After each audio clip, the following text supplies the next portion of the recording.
While this podcast isn't rated explicit, the content may not be suitable for younger listeners. Welcome to Sex for Saints, the Christian couple's guide to great sex. I am your host, certified sex and marriage coach, Amanda Lauder. This is episode 322, Feeling Like You're Never Enough Sexually.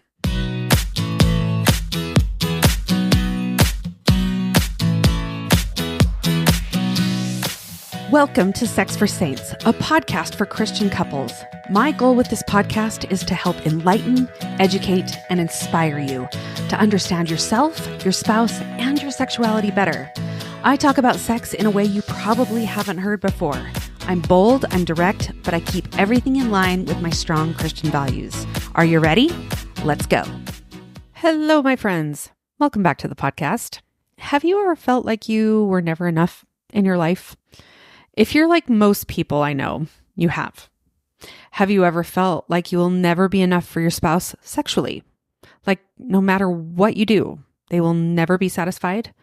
Or maybe you're talking to your spouse and trying to express your wants and desires, only to be met with a response like, "I'll never be enough for you."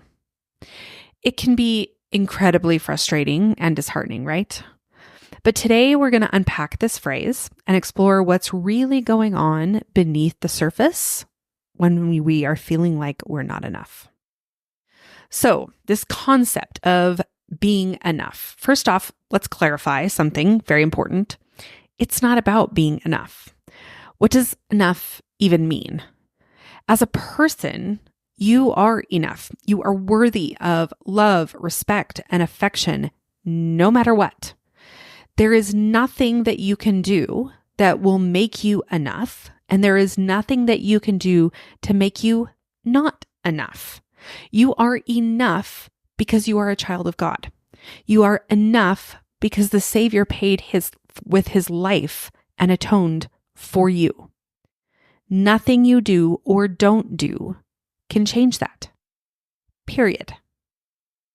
And often, even if we feel like we are enough as a person, we often don't feel like we're meeting the expectations of our spouse. And so sometimes that makes us feel like we're not enough. But the concept of being enough in the sexual realm and in the sexual framing is kind of often misunderstood. When we talk about being enough, it shouldn't be about fulfilling a checklist or needs or performing tasks out of a sense of duty. It shouldn't be about servicing your spouse or doing everything that they want you to do. It should be about cherishing each other and building a connection that goes beyond mere servicing. And if your partner says, "I'll never be enough for you," it can feel very invalidating of your needs and wants and desires, and maybe a little dismissive of your feelings.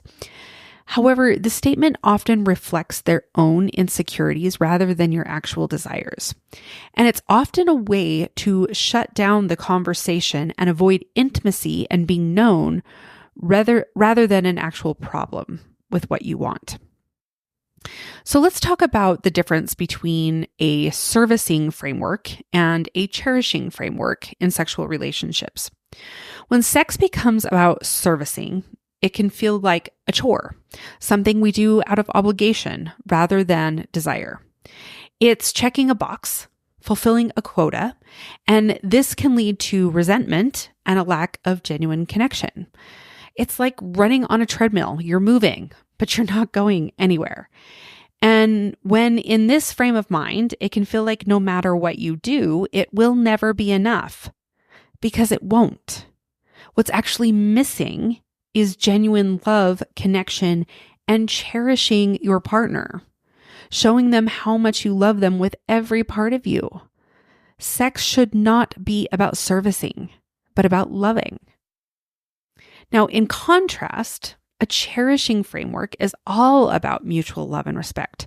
It's about wanting to connect with your partner, to share in intimacy that's fulfilling for both of you. It's about passion and openness and novelty, not just frequency. When we cherish each other, sex becomes an expression of love and a way to deepen our bond. It's not just about the act itself, but about what it represents. Our commitment to each other, our shared desires, and our mutual satisfaction. This is most of the time what partners are actually looking for. They sometimes just don't express it very well. Now, I want to address a very common issue many women face: comparing themselves to other women, and specifically to women in porn. Now, the comparison can lead to feelings of inadequacy and the belief that they'll never be enough for their partners. But it's important to remember that porn is not a realistic expectation of sex or women. It's scripted, edited, physically enhanced, and often focuses on very unrealistic standards. Women might also feel like they're not enough if they struggle with body issues or past traumas or even societal expectations of what the perfect wife should be and look like. Now, these feelings can stem from a variety of sources. For instance, a woman who just had a baby may feel less desirable because her body has changed, or who has many babies, right? Or a woman who's been in a long-term relationship might worry that she's not as exciting or as adventurous as she once was. And these insecurities can lead to a belief that they'll never measure up to some idealized version of a partner. On the flip side, many men feel like they're never good enough as providers or husbands. And this can stem from societal pressures to be the breadwinner, to always be strong and capable, and to never show vulnerability. Men might feel inadequate if they're struggling with their careers, finances, or even their role as fathers. The pressure to always be the strong, dependable one can be overwhelming. For example, a man might feel like he's not making enough money or advancing in his career, then he's failing his family. Or he might believe that if he shows any signs of weakness or vulnerability, he'll be seen as less than a man. And these feelings can carry over into the bedroom, where he might feel like he's not satisfying his partner enough or living up to some perceived standard of what a real man should be. Now, these feelings of not being enough often speak to deeper issues within ourselves, like self-esteem and confidence. When someone says, "I'll never be enough for you," it's often a reflection of their own insecurities. It's a way to deflect intimacy and protect themselves from feeling vulnerable. And low self-esteem can stem from a variety of sources: childhood experiences, past relationships, societal pressures, or even just personal setbacks.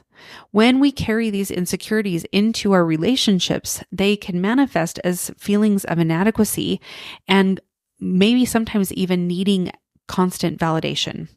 So it's easier to believe that we're not enough than to confront the deeper issues that are actually affecting our self-worth. Because self-confrontation is difficult.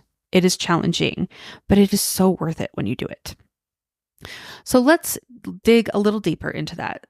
Saying, "I'm not enough," can sometimes be a defense mechanism. Okay? It's a way to avoid deeper conversation about what's really going on in the relationship. It's easier to say, "I'll never be enough," and shut down the conversation, than to address the feelings of inadequacy and begin working on building a more intimate connection.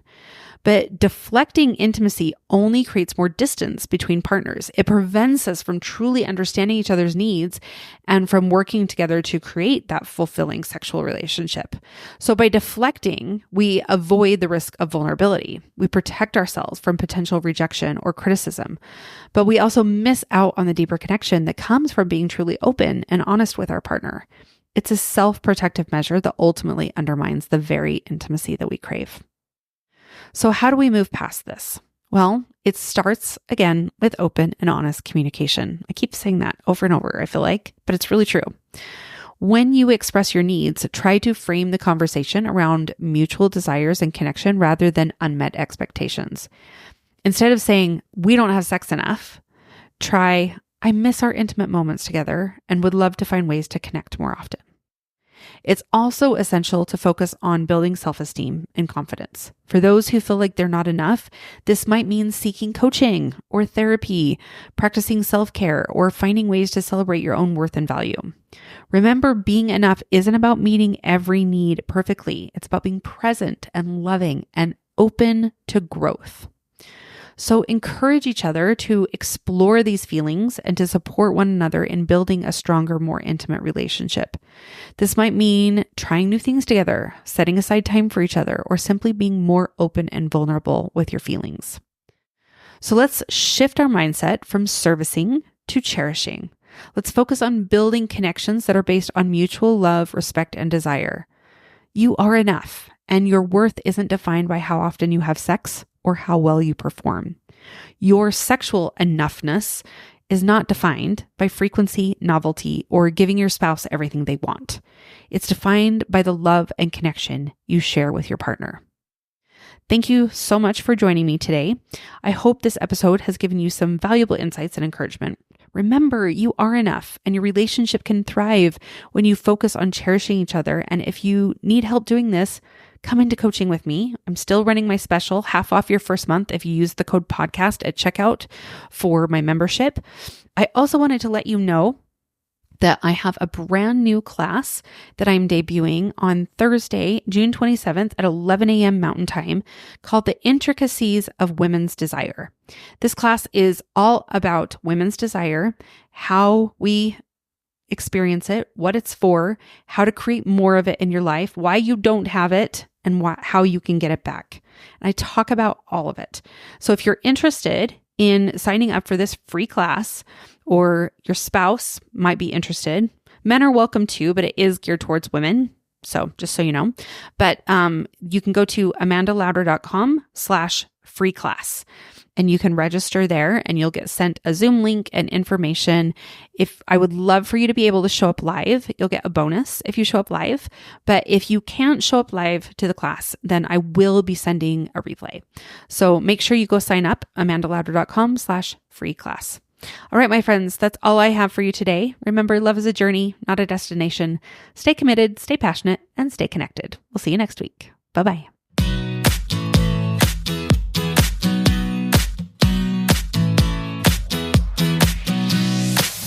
If you want to learn how to apply what I teach you on this podcast, I want to invite you to work with me in my Embrace You coaching programs. In my coaching programs, I teach you all of the skills and tools you need to have a better relationship with yourself, your spouse, and your sexuality.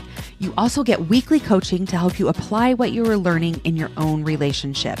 For more information, go to amandalauder.com and click Get Help in the menu to see my programs for both men and women. Like what you're hearing on this podcast? Make sure you hit subscribe so you don't miss a single episode. Don't forget to leave me a review and share it with your friends.